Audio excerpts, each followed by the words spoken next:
তো আজকে হনুমান জয়ন্তীর দিনে চলে এসেছে রামায়ণ থেকে রামার টিজার, যেটাকে বলা হচ্ছে নমিত মালহোত্রাস রামায়ণ। আমি এটাকে কখনোই একদমই নমিত মালহোত্রাস রামায়ণ বলতে রাজি নই। কারণ রামায়ণ বলতে আমার কাছে সবার প্রথমে হচ্ছে বাল্মীকির রামায়ণ, যেটা অরিজিনাল টেক্সট। এবং যদি আমাকে অডিও ভিজুয়ালের এক্সাম্পল দিতে বলা হয়, আমি দুটো কাজের কথা বলবো। এক হচ্ছে রামানন্দ সাগরের রামায়ণ, এবং আরেকটা হচ্ছে একটা অ্যানিমি কাজ, যেটা হচ্ছে লেজেন্ড অফ প্রিন্স রাম। এটাই হচ্ছে আমার কাছে আলটিমেট রামায়ণ। এবারে আপনারা জানেন যে আমি জেনারেলি টিজার ট্রেলারের ক্ষেত্রে শর্টস বানিয়ে থাকি, বাট সেটা এখানে আমি করলাম না, কারণ আমার কিছু কথা আপনাদেরকে বলা, সেটা আপনাদের শেয়ার করছি। তো প্রথম কথা হচ্ছে, ভাই এই নমিত মালহোত্রা, এই মালটা কে? এ শুধুমাত্র টাকা লাগিয়েছে। এই যে টিজারটা, রামা টিজারটা আজকে বের করা হয়েছে হনুমান জয়ন্তীর দিনে। ভাই হনুমান জয়ন্তীর দিনে উচিত ছিল যে হনুমানের একটা কোনো গ্লিমস বা একটা কোনো টিজার আনা।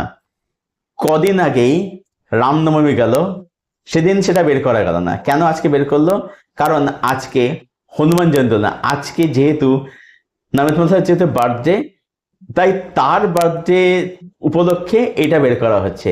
ভাই রামায়ণ, আমার কথা হচ্ছে রামায়ণ তোমার বাবার সম্পত্তি নয় যেটা তুমি তোমার জন্মদিনে বের করবে। একটা দিন থাকে, একটা দিনক্ষণের টাইম থাকে, সেইখানে বের করতে হয়। এই যে নমিত মালহোত্রা, এই লোকটাকে না আমার ভীষণ ফিশি লাগছে। ঠিক আছে, মানে এ বিভিন্ন পডকাস্টে গিয়ে এ এমন সব বাতেলা বকছে, মানে এমন সব বালবিচি বকছে। তারপরে এই লোকটার উপর আমার কোনো ভরসা রাখতে আমি খুব একটা পারছি না আর কি। একটা কথা আপনি বলুন তো, যে এখানে আপনি নীতিশের নাম কি শুনতে পাচ্ছেন? তার নাম কিন্তু পুরো চাপাই পড়ে গেছে। অথেন বুঝতে পারি সে কিন্তু খুব ভালো ফিল্ম মেকার। সে দাঙ্গাল বানিয়েছে, সে ছিচড়ে বানিয়েছে, সে বাওয়ালের মতো সিনেমা বানিয়েছে। তা তার উপর তুমি ছেড়ে দিতে পুরো জিনিসটা, তার উপর ভরসা রাখতে যে ঠিক আছে, যে যে তুই বা তুমি বা আপনি এরকম এই ছবি বানিয়েছেন, এবার তোমাকে আমি রামায়ণের পুরো দায়িত্ব দিচ্ছি, তুমি রামায়ণ বানিয়ে দেখাও যে তুমি কত ভালো ফিল্ম মেকার। তারপর ভরসা করতে পারতো।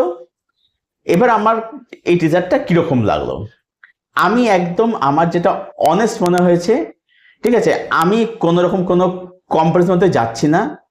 আমার এই টিজারটা সম্পূর্ণ স্ট্যান্ড অ্যালোন ভাবে এবং কোনো রকম বায়াস না হয়ে, আনবায়াস হয়ে, নিরপেক্ষভাবে আমার টিজারটা কিরকম লেগে সেটা আপনাদের সঙ্গে শেয়ার করব।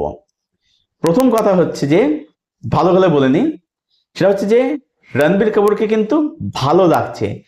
মানে তার মধ্যে যে সেই সৌম্য ব্যাপারটা কিন্তু ভালো করে কিন্তু ফুটে উঠেছে। যেহেতু সে দেখতে খুবই সুন্দর, তো তার মধ্যে ওই ব্যাপারটা কিন্তু ফুটে এসছে, ভালো লাগছে দেখতে।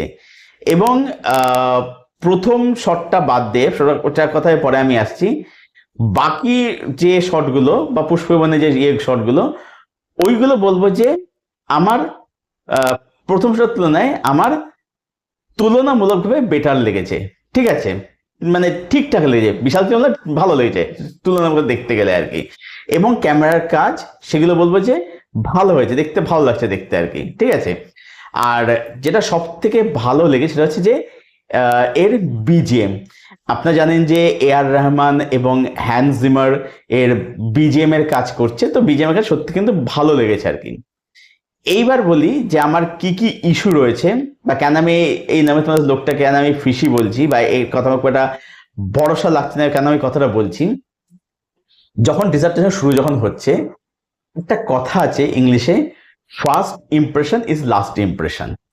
যখন শুরু হচ্ছে যখন আর কি, ওই ভিএফএস এর শটটা, ওই যে পাখি উঠছে এইগুলো, বা ওই বরফের মধ্যে যে শটটা, এই যে দুটো শটের কথা আমি বলছি, এই দুটো শট দেখে আপনার কোথাও কি মনে হচ্ছে, মানে আপনি বুকে হাত রেখে বললেন, আপনি যদি সত্যি প্রভু স্যার ভক্ত যদি হয়ে থাকেন, যদি আপনি মানে রামায়ণ যদি ভালো করে যদি আত্মস্থ করে থাকেন, ওটা দেখে কি আপনার রামায়ণের শট বলে কি মনে হচ্ছে কোথাও দেখে? মনে কিন্তু হচ্ছে না। যেটা আপনি কোথাও গিয়ে game of Thrones, Lord of the Rings, Avatar, এইসবের কথা আপনাকে মনে করাচ্ছে। বাট কেন মনে করাবে? দেখুন, রামায়ণ মানে হচ্ছে সেখানে লটস অফ ড্রামা, সেখানে ইমোশন, সেখানে পলিটিক্স। এই যে কৈকেয়ী ও মন্থরা তারা কনস্পিরেসি করে দশরথকে বুঝিয়ে তারা রামকে বনে পাঠায়, কারণ যাতে ভরত সিংহাসনে যাতে বসতে পারে। এটাই তো ছিল, ভরত তো কৈকে চেয়েছিল আর কি। সেই কারণে কৈকেয়ী মন্থে মিলে এই কনস্পিরেসিটা করে, রাম বনে চলে যায়, বনবাসে যায় 14 বছরের জন্য। এটাই তো ছিল। তো সেখানে ভাইয়ের সাথে সম্পর্ক, সেখানে ওয়াইফের সাথে সম্পর্ক, সীতার সাথে সম্পর্ক, সেখানে বাবার সাথে সম্পর্ক, এই ব্যাপারগুলো দেখাতে হতো। টিজারটা করতে হতো ড্রামা টিজার। এই টিজারটা এত বেশি ভিজুয়ালি কেন হয়ে গেছে, কেন হয়ে যাবে? আমার কথা হচ্ছে যে রামায়ণ মানে তো ড্রামা, ঠিক আছে? তো আমার কথা হচ্ছে সেই ড্রামাটাকে, সেই ভিজুয়াল বা স্কেল কেন ওভার পাওয়ার করে যাবে?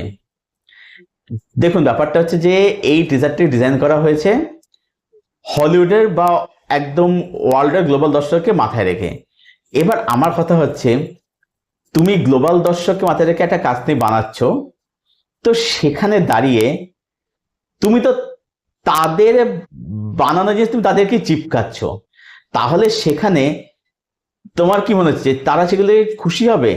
আরে তারা তো সেগুলো নিজেরা বানিয়ে বসে আছে, তুমি তাদেরকে সেটা দেখাও যেটা আমাদের কালচারের জিনিসপত্র। আমি কেন নীতিশ তিওয়ারির নামটা নিলাম, যে তার নামটা কোথাও গিয়ে টাকা চাপা পড়ে গেছে বা যাচ্ছে, তার কারণ হচ্ছে যে যেহেতু সে একজন খুব ভালো ফিল্ম মেকার, আমার মতে যদি তার উপরে পুরো কন্ট্রোলটা দিত, তাহলে আমার মনে হয় যে এই জিনিসটা হতো না। কারণ যেহেতু সে একজন ভালো ফিল্ম মেকার, তার একটা খুব ভালো সেন্সিবিলিটি আছে, একটা গল্প বলার ভালো একটা দক্ষতা রয়েছে, সেখানে আমার মনে হয় সে এমন কিছু দেখাতো যেটা আমাদের কালচারের সাথে ওতপ্রোতভাবে যায়। আপনাদের খোঁজে দেখবেন যে হয়তো ডিরেকশনের জায়গাতে, ডিরেক্টেড বাই যেটা আমরা দেখি আর কি, সেখানে নীতিশ নাম থাকবে হয়তো, কিন্তু হয়তো দেখা যাবে যে খোঁজ ডিরেকশন দিচ্ছে না তো নমিত মালহোত্রা নিজেই। কারণ এই লোকটাকে আমার খুব একটা পোষাচ্ছে না, একে আমার খুবই ফিশি লাগছে। এই বিভিন্ন পডকাস্টে গিয়ে এমন সব বাতলা দিচ্ছে, তারপরে সন্দেহ থেকে যাচ্ছে। এবার দেখুন, ব্যাপারটা হচ্ছে যে এখনো অনেকটা সময় বাকি আছে পোস্ট প্রোডাকশনের। সেখানে আশা করব যে যে খামতিগুলো আছে, প্রথমে দুটো শটের কথা বললাম, তো আশা করবো যে সেইগুলো ঠিক করে একটা পলিশড কন্টেন্ট, পলিশড প্রোডাক্ট আমরা পাবো। কিন্তু সেটাতে এখন বহু দেরি রয়েছে। আমি তো এখন যেটা দেখছি সেটাতে আমি নিয়ে কথা বলবো আর কি, তাই না? তো আমার কথা হচ্ছে যে যেখানে আজকে ডবল নেগেটিভ কোম্পানি, যারা 8বার অস্কার নিয়ে একটা প্রোডাকশন হাউস, এত একটা প্রোডাকশন, যারা ডিউনের ছবিতে ভিএফএক্স ভিজুয়ালের কাজ যারা করেছে, সেখানে তাদের ভিজুয়াল দেখে আমাকে সমালোচনা কেন করতে হবে? সমস্যাটা কোথায়? তার মানে কি নমিত মালহোত্রা সবকিছুর মধ্যে কি মাথা গলাচ্ছে, নাক গলাচ্ছে? আমার এখানেই প্রশ্ন হচ্ছে, এখানেই আর কি। তো সব মিলে যদি বললি, তাহলে বলবো যে এই টিজারটা, এটা আমার ডিসেন্ট লেগেছে, ডিসেন্ট লেগেছে। এবারে আমি এটাকে, যেটাই বললাম প্রথমে, যে একদম আনবায়াসড হয়ে, একদম সম্পূর্ণ নিরপেক্ষভাবে আমি টিজারটাকে আমি রিভিউ করে রিয়াকশন দিলাম। এবার কেন আমি কথাটা বলছি, কেন যদি এই আনবায়াস কথাটা বলছি, ব্যাপারটা হচ্ছে যে আপনি নিজেকে প্রশ্ন করুন যে এই টিজারটা আপনার কিসের ভিত্তিতে ভালো বা খারাপ লাগছে। আপনি যদি এখন তুলনা করেন আদি পুরুষের সঙ্গে, আপনার একটা মাস্টারপিস লাগবে, ঠিক আছে? কিন্তু স্ট্যান্ড অ্যালোন হিসেবে এটাকে আপনার মাস্টারপিস লাগছে? আদি পুরুষ এটা মাস্টারশিট, ওটার কথা ভুলে যান। আপনার স্ট্যান্ডার্ড এটাকে মাস্টারপিস লাগছে? এটা নিজেকে প্রশ্ন করুন। আবার যদি খারাপ লেগে থাকে, কেন খারাপ লাগছে? সেটা কি স্ট্যান্ডার্ড হিসেবে, নাকি আপনি আপনার মাথার মধ্যে ওই রামানন্দ সাগার রামায়ণটা যেহেতু গেঁথে বসে রয়েছে, সেটা খুবই স্বাভাবিক বিষয়, বা অ্যানিমে যে কাজটা লেজেন্ড অফ প্রিন্সেস, যেহেতু সেগুলো মাথায় গেঁথে বসে আছে, আপনি সেটার সঙ্গে তুলনা করে জিনিসটাকে আপনি খারাপ বলছেন, বা আপনি বলছেন আমার আপনার ভালো লাগছে না, আপনার সোলের সাথে, আত্মার সাথে আপনার কানেক্ট হচ্ছে না। যদি আপনি তার সাথে তুলনা করে দেখেন, তুলনা করেন, আপনি একদম ভুল না, আপনি ঠিক। যে ওই লেজেন্ড অফ প্রিন্স রাম বা যে রামায়ণ সাগার রামায়ণ, তার সাথে তুলনা করলে আপনি কখনো আপনার সোল বা আত্মার সাথে কানেক্ট করতে পারবেন না। এবার প্রশ্ন যে স্ট্যান্ড অ্যালোন হিসেবে কানেক্ট কি করা যাচ্ছে? সেটাও খুব করা যাচ্ছে না, সেটাও খুব একটা করা যাচ্ছে না, কারণ ব্যাপারটা পুরোটাই ভিজুয়াল হেভি হয়ে গেছে, কানেক্ট করা যাচ্ছে না। তো এখানে এটা আমি বলবো যে কেন আমি এই যে আনবায়াসড বা নিরপেক্ষতার কথা কেন আমি বারবার করে জোর দিয়ে দিয়ে বলছি, কারণ এটার তুলনা না আদিপুরুষ মতো মাস্টার সিটের সঙ্গে হয়, না এটা রামানসের রামায়ণ বা লেজেন্ড প্রিন্সের মতো মাস্টার পিসের সঙ্গে হয়। এটা দুয়ের মাঝামাঝি একটা জায়গায় এসে দাঁড়িয়েছে। এটা আমার কাছে একটা মানে খুবই ঠিকঠাক একটা ওকে টিজার হয়েছে। হ্যাঁ, এবারে দেখুন এখনো তার ট্রেলার আসা বাকি, বাকি চরিত্রদের গ্লিমস বা টিজার যাই বলুন না কেন সেগুলো আসা বাকি, সেই লুকগুলো এখনো রিভিল এখনো হয়নি, গান এইসব কিছু বাকি রয়েছে। তো সেই সব কিছু দেখার পরে এবং যখন এই ফাইনালি সিনেমাটা হলে গিয়ে দেখবো, আমি তো এটা আইম্যাক্সে দেখবো ঠিক করেছি, যখন হলে গিয়ে আমি দেখবো যে ফাইনাল প্রোডাক্টটা কিরকম দাঁড়িয়েছে, আমি তখন বলতে পারবো পুরো বিষয়টা, ঠিক আছে, যে যে হ্যাঁ অ্যাকচুয়ালি জিনিসটা কিরকম কি বানানো হয়েছে কি না হয়েছে আর কি। কিন্তু এই মুহূর্তে দাঁড়িয়ে আমি যে খুব যে করতে পারছি, কারণ যেটাই বুঝতেছি নমিত মালহোত্রা এর মধ্যে প্রচন্ড ঢুকে নাক গলাচ্ছে, প্রচন্ড ঢুকে এর মধ্যে মাথাবড়ি ফলাচ্ছে। আমি যেখানে ভরসা রাখছি, ভরসা উঠে যান, তার কারণ হচ্ছে যে এক হচ্ছে এখানে ডবল নেটিভ কোম্পানি তারা ভিজুয়ালে কাজ করছে, এআর রহমান হ্যান্স জিমার তারা এখানে মিউজিকের কাজ করছে, এবং এখানে যাদের না তার প্রত্যেকে খুব ভালো অ্যাক্টর। রণবীর কাপুর দুর্ধর্ষ অভিনেতা, সাই পল্লবী দুর্ধর্ষ অভিনেত্রী, ঠিক আছে, সানি দেওল রয়েছে, তারপরে হচ্ছে এখানে রকিংস্টার ইয়াশ রয়েছে, ঠিক আছে। তো এখানে কিন্তু রাহুল জেল এখানে মেঘনাদের চরিত্র করছে। তো এখানে কিন্তু অনেক কিন্তু ভালো ভালো অ্যাক্টর অ্যাক্ট্রেস নেওয়া হয়েছে, মানে এমন মানুষদেরকে নেওয়া হয়েছে যারা খুব দক্ষ অভিনেতা অভিনেত্রী, তাদেরকে এখানে কাস্ট করা হয়েছে। তো সেই জায়গায় দাঁড়িয়ে হ্যাঁ দেখুন, যদি ব্যাপার হচ্ছে যদি এর মধ্যে ড্রামা, ইমোশন, পারফরমেন্স এগুলো যদি খুব ভালো করে যদি ওয়ার্ক যদি করে, তাহলে মানে বাকি ভিজুয়াল দিয়ে যে সমস্যা থাকে লোকে কিন্তু কথা কিন্তু বলবে না। আদি পুরুষের ক্ষেত্রে এটা হয়েছিল, প্রথম তো ভিএফএক্স খিল্লি তো হয়েছিল, এবং কিছু ওই সিঙ্গারা ক্রিটিক তারা তো প্রথমে তো খিল্লি হয়ে, তারপর যেই তাদেরকে সিঙ্গারা, কোল্ড ড্রিঙ্কস আরো নানা জিনিসপত্র খাওয়ানো হলো, তখন তারা বললো যে এটা মোবাইল দেখলে পোষাবে না, এটা মোবাইল পোষাবে না, এটা হচ্ছে হলে গিয়ে বড় স্ক্রিনে দেখতে হবে, তাহলে এটা বোঝা যাবে। যখন যেটা হলে গিয়ে দেখলাম ফাইনাল প্রোডাক্ট, কিচ্ছু তো করেইনি, ভিজুয়াল তো ছেড়ে দিন, রাইটিংটা জঘন্য ছিল, ইমোশন ওয়ার্ক কিচ্ছু করেনি। যদি এখানে ইমোশন যদি অ্যাকচুয়ালি যদি ওয়ার্ক করে, যদি ড্রামা যদি ভালোভাবে যদি ওয়ার্ক যদি করে, কামতি থাকলে লোকে কিন্তু অত কিন্তু ইয়ে করবে না, ঠিক আছে। ড্রামা দেখুন, রামায়ণ মানে হচ্ছে ড্রামা, নট ভিজুয়াল।